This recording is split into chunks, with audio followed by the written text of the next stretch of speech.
আমার মতন যারা হাউসওয়াইফ তাদের সকালবেলা ঘুম থেকে উঠলেই একটাই মাত্র চিন্তা মাথায় ঘরে যে সকালবেলা কি রান্না করে খাইয়ে দাইয়ে অফিস পাঠাবো। তাই সেই চিন্তার আর অন্যথা হলো না, সকালবেলায় বসিয়ে দিলাম ভাত আর আলু সিদ্ধ। আর এখানে করছে একটু সাদা আলু চচ্চড়ি, কাঁচা লঙ্কা আর কালো জিরে ফোড়ন দিয়ে। ময়দাটা একটু মাখা ছিল ফ্রিজের মধ্যে, এই দুদিন আগে একটু পরোটা করেছিলাম, এটা দিয়ে একটু লুচি বানিয়ে নেব। দুজন মানুষের মতন লুচি হয়েও যাবে। লুচিগুলো ভাজতেও বসিয়ে দিলাম। একার হাতে এতগুলো কাজ পরপর গুছিয়ে করা খুবই অসম্ভব ব্যাপার, কিন্তু করতে হবেই। তার কারণ আমি না করলে কাজগুলো কে করবে। তাই দুগ্গা দুগ্গা করে প্রত্যেক দিনই ভাবি, আবার সেই কাজগুলো করি। সাদা আলু চচ্চড়িটা টিফিন বক্সের মধ্যে একেবারেই ভরে রেখেছিলাম, আর লুচিগুলো টিফিন বক্সে দিয়ে দিলাম। সেরকম কিছু রান্না করিনি, ফ্রিজের মধ্যে টুকটাক রান্না ছিল, সেগুলোই গরম করে আপাতত খাইয়ে দাইয়ে অফিসে পাঠাই। বাদ বাকি রান্নাগুলো ধীরে সুস্থে করব। এ যেন বড় চিন্তা। এই যেরকম ভাতটা হয়ে গেল, আলু সিদ্ধ ভাত বেশি করেই করলাম, রাত থাকলে একটু পান্তা খাওয়া যাবে। মুসুর ডাল এটাও ছিল, শুক্তোটাও গরম করেছিলাম। আর রয়েছে মালাই পটল। এই রেসিপিটা একদিন তোমাদের সাথে অবশ্যই শেয়ার করব, খেতে বেশ ভালো হয়েছিল জানো তো। এই সবে খেয়ে দিয়ে পিএল ঘোষ গেল অফিসে। আর যুদ্ধের জন্য সমস্ত ছুটি, সরকারি ছুটি বাতিল হয়েছে।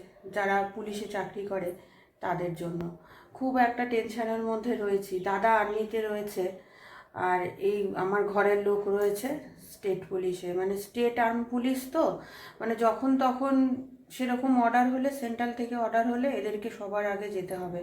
মানে না খেলে বাঁচতে পারবো না, সেই জন্য একটু রান্না বান্না সমস্ত কিছু করা, তা নাহলে একদম মন মেজাজ ভালো নেই।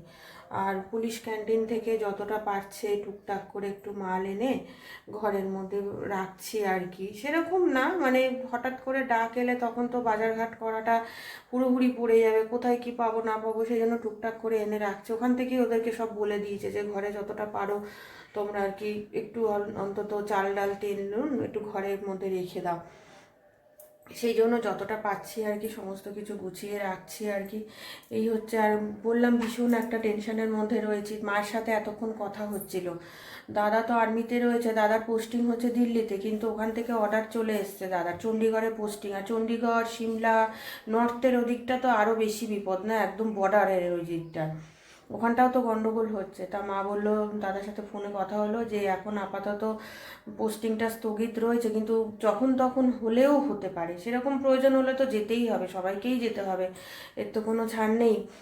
আর অসম রাইফেল অলরেডি চলে গেছে, তারা অর্ডার এসছে চলে গেছে। যখন সেন্ট্রাল থেকে আবার স্টেটে যখন অর্ডার আসবে এদেরকে তো তখন যেতেই হবে। যার জন্য না একটা খুব টেনশনের মধ্যে রয়েছি। পাকিস্তান কোনোদিনও জিততে পারবে না, ও হারবেই। কিন্তু কি বলো তো, একটা যুদ্ধের পরিস্থিতি তৈরি করবে, একটা অশান্তি, একটা বিশৃঙ্খলা তৈরি করবে। একবার 71 সালে হয়েছিল, মা তাই গল্প করছিল, 71 সালেও একবার হয়েছিল, তখনও এরকম গন্ডগোল সমস্ত কিছু হয়েছে। তখন আমার মায়ের নতুন বিয়ে হয়েছিল 71-এ।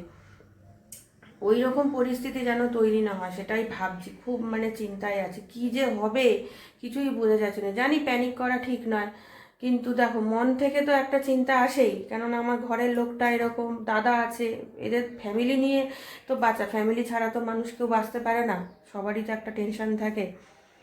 ওই একটা চিন্তার মধ্যে রয়েছি। যা রান্না করে দিয়েছি সেটা খেয়ে গেল, টিফিন নিয়ে গেল, আবার অফিস থেকে আসবে, খালি না আতঙ্ক লাগে, এই বুঝি বললো বাড়িতে যেতে পারবে না, এই বুঝি বললো বাড়ি আর যেতে পারবে না, এই সারাক্ষণ একটা টেনশন হয়। আরও কিছু টুকটাক রান্না আছে, সেগুলো করব এখন। এই যে কচুর শাক নিয়ে এসেছিলো, কচুর শাক একটুখানি করব, সেদ্ধ করে রেখে দিয়েছি জলটা ঝরিয়ে। আর এখানে করব হচ্ছে একটু আলুর দম, একদম রাত্রিবেলা খাওয়ার জন্য। যদি রুটি খায় তো রুটি, না হলে ভাত ভাতের সাথে খাবে। আর এটা হচ্ছে এই ছোলা দিয়ে করব, ছোলা দেব, তার সাথে একটুখানি নারকেল কাঁচা লঙ্কা দিয়ে করব, আদা বাটা দিয়ে। এই রান্নাটা এখন করব। আজ তাহলে রাখলাম, দেখা হবে অন্য দিন অন্য একটা সময়, তোমাদের সাথে আবার কথা বলবো। আর তোমরা সবাই ভালো থেকো, সুস্থ থেকো। রাধে রাধে।